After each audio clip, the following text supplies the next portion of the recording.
y'all.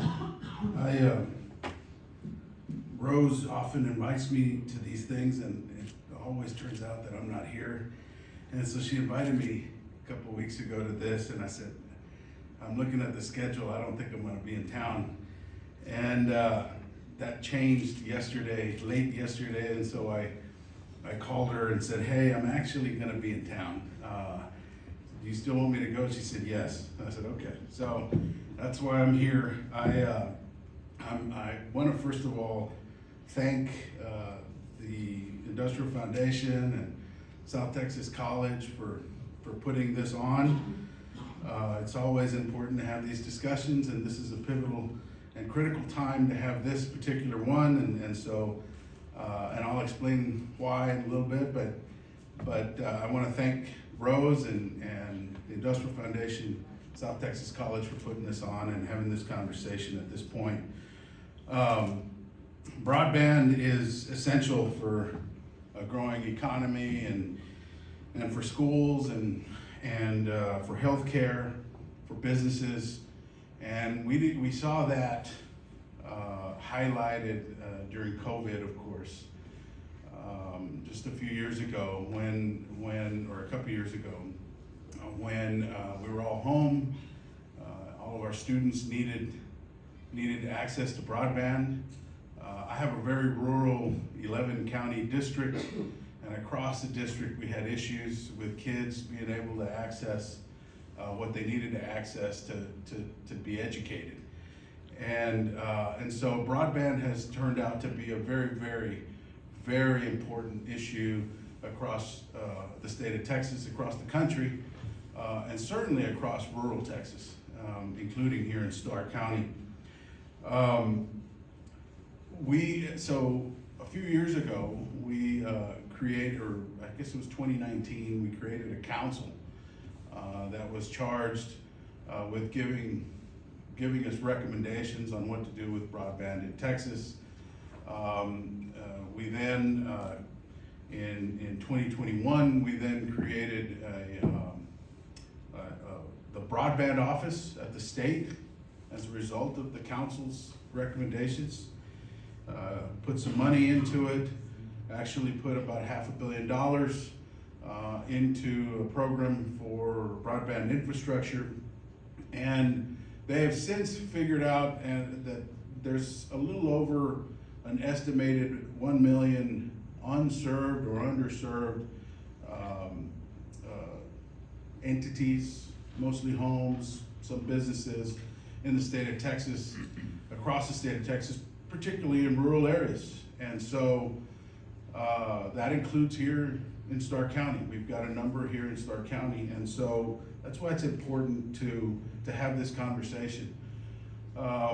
We subsequently, the federal government, Congress subsequently passed a big package that included $3.3 billion for the state of Texas to expand broadband and bridge the digital divide.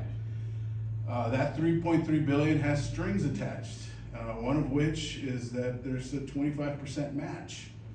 And so the state of Texas this year, we passed $1.5 billion in our appropriations bill towards broadband, and in an effort to try to bridge that digital divide and to make that match for those $3.3 billion. We had Proposition 8. One of the requirements that we have when we're creating a new fund is that we have to get approval of the voters. So we had that Proposition 8. I think it got 70% approval in the election, and we're happy to have had it passed. And now that fund is and that process is they're in the process of coming up with rules. Right now, actually, they're in the process of taking in recommendations and comments from the public. And that ends December 4th. Just a few days from now, December 4th will be the last day to take in comments from the public, and then they'll come up with rules on how this money is going to be spent. But bottom line, we're taking $3.3 billion from the federal government, The state is matching it with 1.5 billion, and 25% of it, of the 3.3 was needed, but that only equals about 800 million roughly. And so the state is actually putting more than what we needed to in order to try to bridge that digital divide and do our part as well. But it's also an effort to alleviate local entities from having to put that 25%. And of course, it's largely known that even this 4.8 billion probably will still not be enough to bridge the entire digital divide across the state of Texas. And so that's why the rules are very important, and what exactly they put into these rules, because in order to actually get there, you're probably gonna need some kind of investment from local companies like VTX1 and others across the state that are in this business. Possibly from local governments.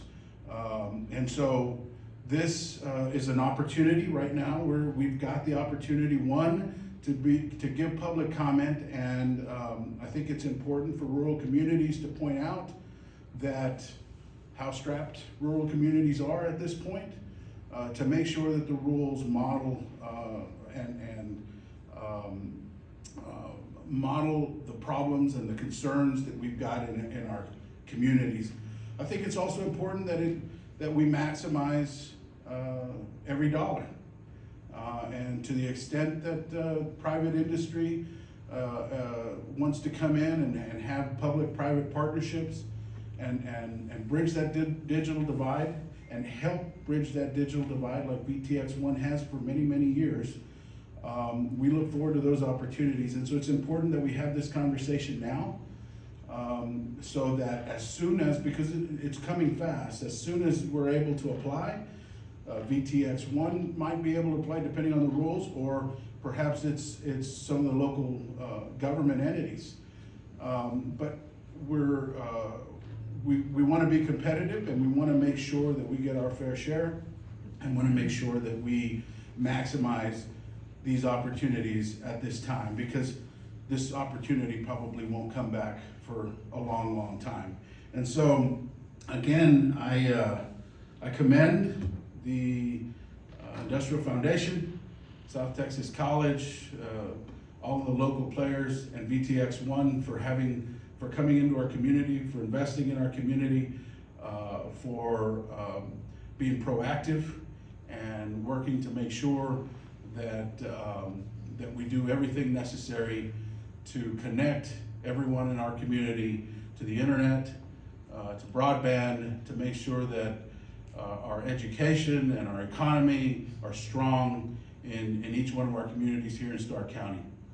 Congratulations again on such a good job. I look forward to continue working with you guys to do our part to represent you and to have an open door, and to make sure that that we do everything possible to make our community even better as we go forward.